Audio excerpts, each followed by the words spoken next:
Patuloy ang paghain ng kandidatura ng ilang gustong tumakbo sa eleksyon 2025 nitong Sabado at Linggo. Sa tala ng COMELEC, 78 na ang senatorial aspirant at 87 naman para sa party list. Narito ang unang balita. Sa Manila Hotel nitong weekend, nagpatuloy ang paghahain ng Certificate of Candidacy ng mga gustong maging senador. Unang naghain ng COC nitong Sabado si Warlito Bovier na dating driver at construction worker.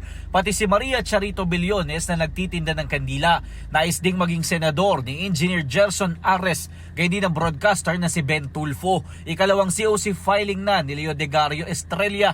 Pangatlo naman para kay Labor Leader Attorney Sani Matula. Naghain din ng COC sina Relly Jose Jr. at Richard Nicolas ng Kilosang Bagong Lipunan. Rolando Rastaman Plaza na idineklarang nuisance candidate noong 2019 at 2022 at si Virginia Sabit na gusto raw tumakbo matapos mabiktima ng cybercrime.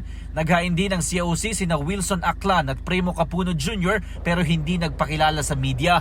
Kahapon naman, naghain ng kandidatura sa pagkasenador sina singer at dating PAGCOR Board Director Jimmy Bondok, Junbert Gia Gayuma na taga-Higaydon Tribe sa Lanao del Norte at preacher na si Wilson Ahmad.